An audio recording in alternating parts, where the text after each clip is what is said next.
Hi hello అందరు ఎలా ఉన్నారండి? ఈరోజైతే సరికొత్త రెసిపీతో మీ ముందుకు వచ్చేసాను. ఇదేంటంటే తెలంగాణ స్పెషల్ రామలకల చారు. ఇవేంటంటే చాలా చిన్నగా ఉంటాయండి. వీటిని చెర్రీ టమాటోస్ అంటారు. వీటితో చారు చేసుకుంటే సూపర్గా ఉంటుందన్నమాట. ముందుగా అయితే మనం ఈ రామలకలని బాగా వాచేసుకొని ఒక బౌల్లో వేసుకొని ఒక 1/2 లీటర్ వరకు వాటర్ వేసి మరిగించుకోవాలి. ఇవి ఇలా మరుగుతున్నప్పుడు మనం పోపు కోసం సిద్ధం చేసుకోవాల్సినవి పచ్చిమిర్చి, కొత్తిమీర, ఆనియన్స్, కరివేపాకు, ఉల్లికాడలు రెడీగా పెట్టుకోవాలి. అలాగే వెల్లుల్లి తొక్క తీసేసి ఒక దానిలో వేసి అందులో కొంచెం జీలకర్ర యాడ్ చేసుకొని దంచుకోవాలి. ఈ దంచుకున్నదాన్ని పక్కన పెట్టేసుకోవాలి.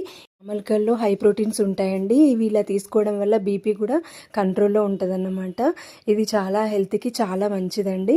చూసారా, ఇలా చారు మరుగుతున్నప్పుడు మరిగాక ఒక 15 మినిట్స్ మరిగాక దింపేసుకొని మెత్తగా స్మాష్ చేసుకోవాలండి. కొంచెం చల్లారాక ఆ పైన ఉన్న తొక్కలు మాత్రం తీసేయాలండి. అవి అలా తింటే ఏంటంటే కిడ్నీలో స్టోన్స్ వస్తాయి. సో అవి తీసేసి మెత్తగా నలుపుకోవాలి. తర్వాత మనం ఓపు కోసం ఆయిల్ వేసాక అందులో పచ్చిమిర్చి, ఆనియన్, వెల్లుల్లి, కరివేపాకు, కొత్తిమీర అలాగే ఉల్లికాడలు వేసాక కొద్దిగా ఫ్రై అయ్యాక అందులో కొద్దిగా సాల్ట్, రుచికి సరిపడా సాల్ట్, పసుపు వేసి ఫ్రై అవ్వనివ్వాలి. అలా 1 టీ స్పూన్ కారం యాడ్ చేసుకొని తర్వాత మనం ఇందాక తీసుకున్న చారు వేసేయాలి. వేసాక ఒక 15 మినిట్స్ మరగనివ్వాలండి. తర్వాత వేడి వేడి అన్నంలో వేసుకొని తింటే ఉంటుందండి. సూపర్గా ఉంటుంది. వీడియో కనుక మీకు నచ్చినట్లయితే ట్రై చేయండి. రెసిపీ ఎలా ఉందో కామెంట్ చేయండి.